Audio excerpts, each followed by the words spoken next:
All right, this Coach Prime news and drama of him leaving for the NFL is catching some steam. And when it first broke, we talked about it on the show. I have my thoughts and opinions about it. Now that it's kind of really gotten, I don't want to say messy, but it's got a little out of touch, out of tune at this point. People are really biting the bullet on this thing and running with it. Makes me kind of feel it's kind of back that same circle, that same vicious cycle 2 years ago where, again, Coach Prime name carries a lot of weight. And when you're talking about him, it gets clicks. And that's how it feels. There's a lot of reports that make you feel kind of uneasy, but there's things that aren't being reported that I want to talk about that make me, again, feel confident that I don't see him going anywhere. But we're going to discuss it, give my thoughts and opinions, and of course, like and subscribe. And show's brought to you by BetUS. Roll the intro, baby. I don't know, you know what I'm saying? Do the thing, baby. Do the thing. Come on.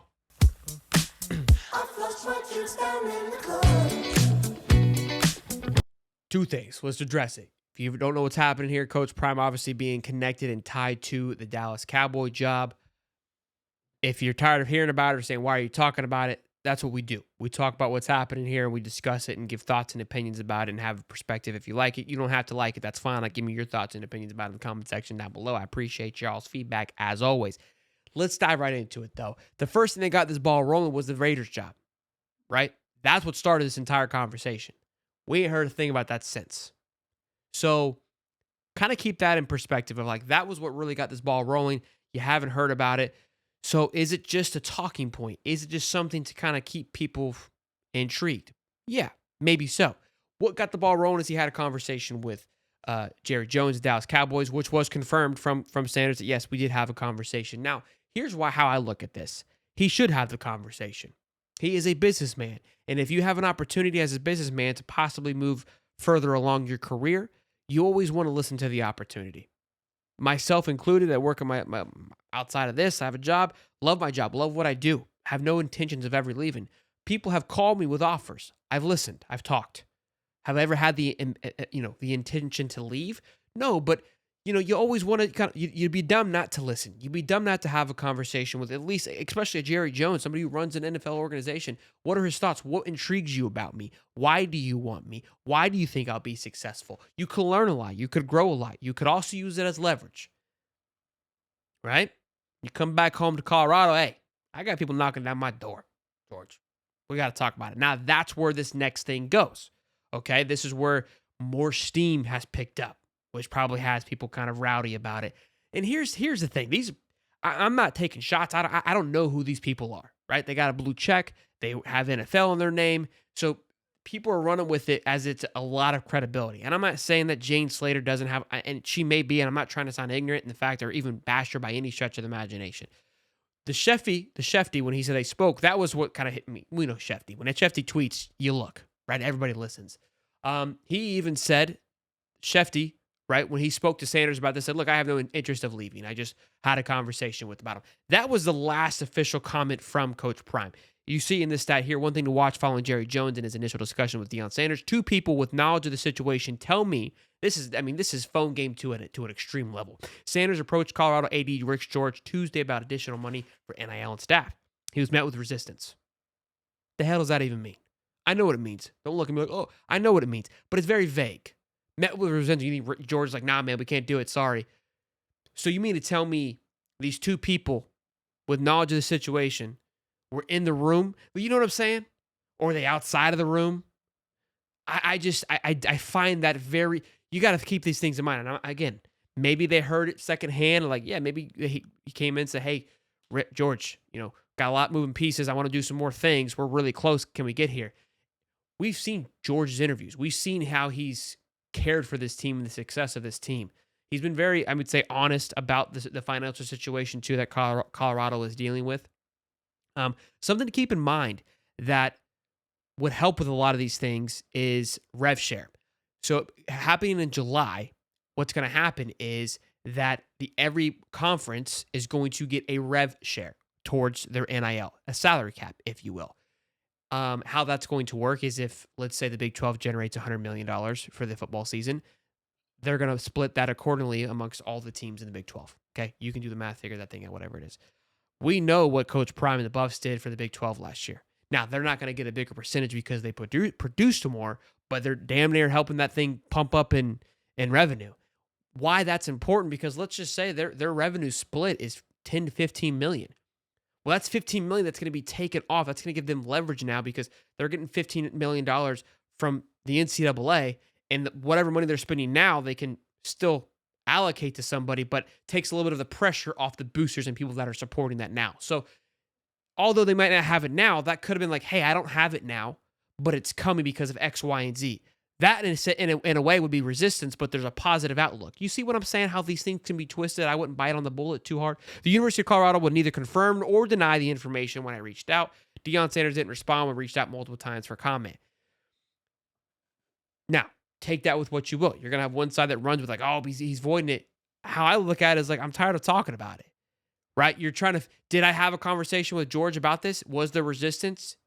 Maybe all those things are true. Yes. But what you also don't know is that, hey, we understand there's a plan of action. We have a way that we're going to overcome this, but I'm not going to tell you that. But if I only tell you one side, that's what you're going to run with. You see what I'm saying? Are you picking on what I'm putting down here of why sometimes not having the conversation is needed? But because sometimes not saying anything concerns people, right? For me, the last thing I saw from Shefty about the conversation with Jerry Jones was, hey, we did have a conversation, but I like where I'm at and all things are going well.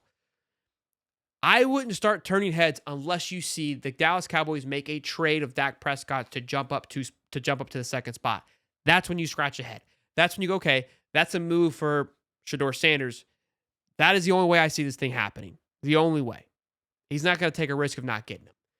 But even still, I think he's very happy with it. Here's another part that isn't being reported on. Okay, and this is the part that frustrates me because all the clips and all the On3 articles that are being just rampant right now because they know how these things work with Coach Prime and how they want to talk about it.